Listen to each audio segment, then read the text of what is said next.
وہ اس بات سے قطع نظر کہ انہیں کس حکومت نے اپوائنٹ کیا ہے، ہم دیکھتے ہیں کہ وہ ایک حد سے زیادہ حکومت کو دفاع نہیں اس کا کرتے. اور ہم نے ابھی ریسنٹلی بھی دیکھا عمران خان صاحب کے دور میں بھی جو اٹارنی جنرل تھے، ایک موقع پر انہوں نے بھی سپریم کورٹ میں یہ کہا کہ میں اس حوالے سے جا کے بات کروں گا پرائم منسٹر سے، اور اگر میری بات کے اوپر کوئی پازیٹیو رسپانس نہیں آیا تو میں ریزائن کر دوں گا. تو کہیں نہ کہیں آپ جب اس عہدے پر ہوتے ہیں تو آپ کے اندر کوئی تھوڑا سا کوئی ذرہ برابر بھی ضمیر کا کوئی احساس ہوتا ہے، اور آپ یہ سوچتے ہیں کہ چلیے عام لوگوں کے لیے نہیں تو آپ اپنی برادری کے لیے ہی سوچ لیتے ہیں. آپ بھی وکیل ہیں، انتظار پنجوتا بھی وکیل ہے، تو آج سارے ان کو بھی جھنجھوڑے ہیں کہ آپ کے باہر سے پڑھ لکھ کے آنے کا کیا فائدہ ہے. اگر آپ نے یہاں پر آ کے ظالموں کی سہولت کاری کرنی تھی تو کیا فائدہ. اٹارنی جنرل کو اس لیے نشانہ خاص طور پہ تنقید کا بنایا جا رہا ہے کہ جس طریقے سے وہ عامر فاروق صاحب کی عدالت میں ایک حکومت کو ڈیفینڈ کرتے رہے، وقت پہ وقت لیتے رہے، اور یہ بتاتے رہے کہ جیسے سب ٹھیک ہے اور جلدی وہ بازیاب بھی ہو جائیں گے، اور یہ ساری جو ان کی کمیونیکیشن تھی یہ ایسا تاثر دے رہی تھی کہ جیسے وہ بالکل جو ادارے ہیں ان کے ساتھ ایک طرح سے رابطے میں بھی ہیں اور ان کے بہاف پر یہ بتا رہے ہیں کہ سب ٹھیک ہو جائیں گے معاملات. تو اس لیے اب سب اس بات کے اوپر سوال اٹھا رہے ہیں کہ کس طرح آپ یہ سب برداشت کر سکتے ہیں کہ ایک آپ کو معلوم ہے کہ بے گناہ شخص، کیا قصور کیا ہے، کوئی اس کے اوپر کسی قسم کا کوئی مقدمہ ہے یا اس کے اوپر کوئی گناہ ہے یا اس نے کوئی بہت بڑا جرم کیا ہوا ہے، کچھ بھی نہیں. کوئی اس کے اوپر جرم نہیں ہے، کوئی اس کے اوپر ایسا الزام نہیں ہے کہ جس کے تحت اس کو اتنی سخت آپ سزا دیتے ہیں. اور آپ کو پتہ ہے کہ وہ بے گناہ ہے، اور پھر بھی آپ اتنا بھی نہیں کر سکتے کہ ان سے اظہار یکجہتی کے لیے استعفیٰ ہی دے دیں کہ بھائی اگر حکومت کے یہی کارنامے ہیں تو اس سے بہتر ہے کہ ہم پھر ان کو ڈیفینڈ نہ کریں عدالتوں میں جا کے. تو کم از کم لیسٹ کوئی بندہ کچھ کر سکتا ہے وہ یہ تو کر سکتا ہے. لیکن نہیں، ہمارا پرابلم یہ کہ ہمیں بہت اپنی نوکریاں پیاری ہوتی ہیں. چند چند لاکھ روپے کی نوکری کے لیے ہم اپنا ایمان، اپنا ضمیر، اپنی ہر چیز بیچنے کے لیے تیار رہتے ہیں. میں ایسے کچھ ٹاؤٹ صحافی بھی دیکھ رہی تھی، صحافی تو کہنا ہی ان کو پتہ نہیں کیا کہنا چاہیے، کہ ایون بہت سارے جو گورنمنٹ سے تعلق رکھنے والے لوگ ہیں وہ بھی انتظار پنجوتا کے ساتھ ہونے والے واقعے کے اوپر سوال بھی اٹھا رہے تھے اور تنقید بھی کر رہے تھے. میں دیکھا پیپلز پارٹی کے بھی کچھ لوگوں کو دیکھا اور بھی، اور آپ اندازہ لگائیں کہ کچھ صحافی اتنے زیادہ ان کے نوکری کو پیارے ہو چکے ہیں کہ وہ الٹا حکومت سے بڑھ کر ان کا دفاع کر رہے ہیں اور کہہ رہے ہیں کہ نہیں جی یہ تو اغوا برائے تاوان کا واقعہ تھا، اور یہ تو جی کے پی حکومت کی ناکامی ہے کہ جی ان کے صوبے میں ہوا ہے، اور یہ ان کے لوگ تھے، کیونکہ وہ پشتو بول رہے تھے لہٰذا وہ ان کے پولیس جو ہے وہ ذمہ دار ہے، اور یہ وہ اس ٹائپ کی بےہودہ گفتگو کر رہے ہیں. اور یہ وہی لوگ ہیں جو آپ کو ہر موقع پہ ایسی ہی بےہودہ گفتگو کرتے نظر آتے ہیں. جب کوئی لاپتہ ہوتا ہے تو یہ کہتے ہیں کہ جی یہ تو جھوٹ بول رہے ہیں، کوئی لاپتہ ہے ہی نہیں، وہ تو خود ہی چھپ کے بیٹھا ہے. جب کسی کے گھر توڑ پھوڑ کی جاتی ہے تو وہ کہتے ہیں یہ تو جھوٹ بول رہا ہے، یہ تو خود ہی بعد میں توڑ پھوڑ کر کے انہوں نے ویڈیو بنائی ہے. اور جب کوئی خاتون روتے دھوتے بتاتی ہے کہ کس طریقے سے اس کے ساتھ برا سلوک کیا گیا تو یہ کہتے ہیں کہ یہ تو ڈرامے باز ہے، یہ تو خود ہی اپنا گریبان چاک کر کے آ گئی ہے، اور یہ وہ. تو یہ اس قسم کی ذہنیت کے پست لوگ ہیں، اور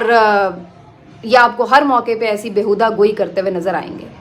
کہ چلیے ٹھیک ہے آپ تنقید نہیں کر سکتے، آپ کو نوکری بہت پیاری ہے، رکھیے آپ اپنی نوکری کو پیارا، لیکن کم از کم تھوڑی شرم کیجئے کہ آپ کم از کم اس طرح کی چیزوں کا دفاع تو نہ کریں، مظلوموں کا مذاق تو نہ اڑائیں، اتنا تو حیا کر لیں آپ. لیکن نہیں، یہ شاہ سے بھی زیادہ شاہ کے وفادار ہے. جہاں شاہ خود منہ چھپا رہا ہوگا، دفاع کرنے نہیں آئے گا، یہ وہاں پہ بھی پہنچ جائیں گے ان کا دفاع کرنے کے لیے. یہ اتنے بے شرم لوگ ہیں. تو بہرحال ضمیر جھنجھوڑنے کا فائدہ نہیں ہے اس ملک میں، اس لیے آگے بڑھتے ہیں. عمران خان صاحب کو بھی آج 2 سال پہلے نشانہ بنایا گیا تھا، کوشش کی گئی تھی کہ انہیں راستے سے ہٹا دیا جائے، قتل کرنے کا منصوبہ تھا. توہین مذہب کا الزام بنا کر ایک پورا ہم نے دیکھا ایک شخص کو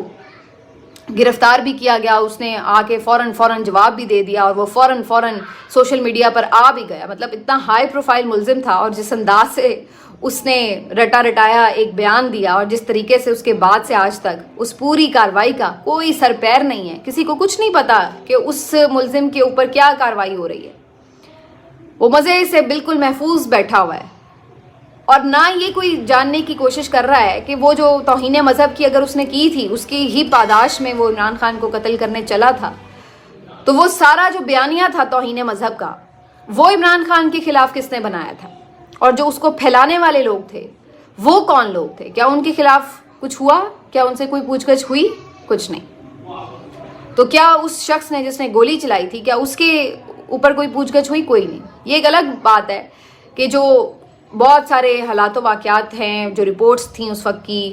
وہ بتاتی تھی کہ وہ صرف واحد وہ اکیلا ملزم نہیں تھا بلکہ اور بھی حملہ آور تھے اور مختلف اطراف سے گولیاں چلائی گئی تھیں اور عمران خان صاحب کو بھی لگیں، ایک دو اور لوگوں کو چھو کے گزری، تو یہ سب ہوا۔ اور ایک تو شخص آپ کو یاد ہوگا بیچارہ، وہ تو اس میں جاں بحق ہو گیا تھا واقعے میں غلطی سے گولی لگنے پر، تو یہ بھی ہوا تھا، لیکن اس کے بھی قاتل آج تک کوئی پتہ نہیں کہ کدھر ہیں۔ اور عمران خان صاحب کے خلاف جتنے مقدمات ہیں وہ دن رات 12 گھنٹے بھی کاروائیاں چلی ہیں جیل کے اندر اور ان کو سزائیں سنائی بھی گئیں، لیکن جو F I R Imran Khan کٹوانا چاہتا تھا کہ اس کے اوپر جان لیوا حملہ کیا گیا، وہ ایف آئی آر آج تک نہیں کٹ سکی۔ اس وقت عمران خان کی حکومت بھی تھی، پرویز الہی صاحب اس وقت چیف منسٹر تھے، پھر بھی وہ ایف آئی آر نہیں کٹ سکی تھی۔ اور اس کے بعد جو ایک انہوں نے جھوٹی سچی بھی ایف آئی آر کاٹی، اس کے تحت بھی جو مقدمہ چلا اس کے حوالے سے بھی کوئی پیش رفت آج تک نہیں ہو سکی۔ تو یہ ہے ہمارا نظام انصاف، یہ صرف طاقتور کے مفادات کا تحفظ کرتا ہے، اس کے ساتھ کھڑا ہوتا ہے جا کے، جس طرف کی ہوا ہے اسی طرف کے فیصلے ہیں، اور جو اس کے خلاف مخالف کوئی فیصلہ کرنے کی کوشش بھی کرے تو پھر اس کے اوپر بھی حملہ آور ہو جاؤ، جیسے ہم نے دیکھا 6 ججز کے ساتھ ہوا، منصور علی شاہ کے ساتھ ہوا، اور اعجاز الاحسن صاحب کے ساتھ ہوا، مظاہر نقوی کے ساتھ ہوا، کتنے ہی اور لوگوں کے ساتھ ہوا۔ تو اب آج تک اس واقعے کے سوالات اپنی جگہ موجود ہیں لیکن جواب آئیں گے نہیں، یہ میں آپ کو بھی بتا رہی ہوں۔ اب جناب بات کر لیتے ہیں تھوڑی سی کہ کیا صورتحال ہے سیاسی منظرنامے پر، کیونکہ سب آج تکلیف میں ہیں، سب اس پہ بات بھی کر رہے ہیں اور سب اٹھ کے دیکھ بھی رہے ہیں کہ کون یہاں پہ مسیحا بنے گا، لیکن مسیحا کوئی نہیں بنتا۔ یہ آپ کو اپنے لیے خود ہی کھڑے ہونا پڑتا ہے، اپنی حالت خود ہی بدلنی پڑتی ہے، اور اگر آپ یہ کہیں کہ کوئی آپ کے لیے آ کے لڑے تو کوئی نہیں لڑتا بھائی، اپنے لیے اپنی مفادات کے لیے اپنے حقوق کا تحفظ خود ہی کرنا پڑتا ہے۔ اور آج میں یہ دیکھ رہی تھی کہ ٹیچرز بڑی تعداد میں کل نکلے ہوئے تھے مختلف شہروں میں پنجاب کے، اور بیسیکلی جو پرائیویٹائزیشن کی گئی ہے مختلف اسکولوں کی، اس کے اوپر بھی ان کے تحفظات تھے۔ دوسرا کچھ ایک ری ٹیسٹ کا پورا منصوبہ بنایا گیا ہے پنجاب حکومت کی طرف سے کہ جی ٹیچرز جو ہیں ان کی بھرتی جس طرح ہوئی ہے وہ شفاف نہیں ہے، کوئی نئے ٹیسٹ ان کے لینا چاہتے ہیں وہ، تو اس کے اوپر بھی ٹیچرز کے تحفظات ہیں۔ تو کل ملا کے ٹیچرز جو ہیں وہ ہو گئے ناراض پنجاب حکومت کی پالیسیوں سے، بلکہ یوں کہنا چاہیے ٹیچرز بھی ہو گئے ہیں ناراض، کیونکہ کسان تو آلریڈی ہیں، اب یہ ٹیچرز بھی اس زمرے میں آ گئے ہیں، اور کل مختلف شہروں میں اس پر احتجاج ہوا ہے۔ بہرحال اب مختلف طبقے آپ خود ہی اپنے خلاف کھڑے کرتے چلے جا رہے ہیں، تو یہی آپ کی گورنمنٹ کی سب سے بڑی ایک ناکامی بھی ہوتی ہے، اور آپ کی گورنمنٹ کے لیے یہ صحیح آپ کی گورنمنٹ کی پرفارمنس کا آئینہ دار ہوتی ہے چیز، کہ لوگ آپ کے مختلف طبقات جو ہیں وہ کتنے خوش ہیں آپ کی پالیسیز سے۔ اور دوسری طرف صورتحال یہ ہے کہ ہم دیکھتے ہیں کہ ہمیں یہ سنایا جاتا ہے کہ جی زمین اور آسمان کے غلابے ملائے جاتے ہیں کہ بہت ترقی ہو گئی، یہ ہو گیا وہ ہو گیا۔ اب اسپتالوں کے حوالے سے آپ نے بہت سنا ہے کہ جی بڑی وہاں پہ انقلابی اقدامات ہو گئے، یہ ہو گیا وہ ہو گیا۔ اور آج میں یہ خبر پڑھ رہی تھی کہ جی 5 نومبر کو مریم نواز صاحبہ بھی اپنے گلے کے علاج کے لیے لندن تشریف لے جائیں گی، وہاں پر اپنے ذاتی معالج سے ملیں گی اور اپنے گلے کا انفیکشن جو ہے وہ دور کروائیں گی۔ اب ایک تو یہ کہ یہ خبر پہلے سے ہی گردش کر رہی تھی کہ نومبر میں ان کو جانا ہے، اب اس کو اگر میڈیکل کوئی اس کا ریزن بھی ہے تو تب بھی یہ سوال اٹھتا ہے کہ بھائی کل تک تو آپ یہ تانے مار رہی تھیں کہ پورے پاکستان سے اور خاص طور پر نشانہ چونکہ آج کل خیبر پختونخوا ہے، تو جی وہاں سے بہت لوگ آتے ہیں پنجاب میں اور آ کے علاج کراتے ہیں کیونکہ یہاں تو بہترین سہولیات ہیں علاج کی۔ تو آپ کل تک تو ہمیں یہ کہانیاں سنا رہی تھیں، تو کیا آج آپ کے اپنے دور حکومت میں، آپ کے اپنے پنجاب کے اسپتالوں میں کوئی ایسا ہسپتال موجود نہیں، کوئی ایسا ڈاکٹر موجود نہیں کہ جو آپ کے گلے کا انفیکشن اس کا علاج کر سکے؟ جو آپ کو کھانسی بھی آتی ہے تو آپ نے لندن ہی جانا ہے اپنے علاج کے لیے، تو پھر آپ بڑے بڑے دعوے نہ کریں نا کہ آپ لوگوں نے یہ بدل دیا وہ بدل دیا۔ اور اگر آپ نے دعوے کیے ہیں تو پھر پروف کریں یہاں رہ کے، اپنے علاج یہاں ان ہسپتالوں سے کروا کے کہ جی دیکھیے اب یہ اتنے بہترین ہائی کوالٹی ہسپتال ہو گئے ہیں کہ ہم تو خود اپنا علاج یہاں پہ کرواتے ہیں، تو پھر تو بات بھی ہے۔ تو یہ اب محترمہ وہاں پر جا رہی ہیں، اور خبر یہی ہے کہ اب امریکہ کا دورہ کر کے میاں صاحب بھی واپس آ گئے ہیں، اور وہاں پر اب نئی جو صورتحال ہے اس سے نمٹنے کے لیے کچھ نئی پلاننگز بھی ہو سکتی ہیں۔ اگر ٹرمپ صاحب آتے ہیں تو وہاں پر جو میاں صاحب کی ملاقاتیں کوشش کر کے انہوں نے کی ہیں امریکہ میں، تو کیا رسپانس ہوگا نئی امریکی گورنمنٹ کا اس رجیم کے لیے، اور پھر اس سے نمٹنا کیسے، اس کے حوالے سے بھی کچھ نہ کچھ ساری پلاننگز جو ہیں وہ ہوں گی۔ اور پھر جو زیادہ ان کے لیے ایک پریشان کن صورتحال وہ عدلیہ کی صورت میں کہ یحییٰ آفریدی صاحب کے کچھ فیصلے ہیں اس کے اوپر ان کے کان کھڑے ہو گئے ہیں کہ جناب یہ تو اپنے ہاتھ سے ہی لگایا ہوا بندہ ہمارے ہی خلاف فیصلے نہ دینا شروع کر دے،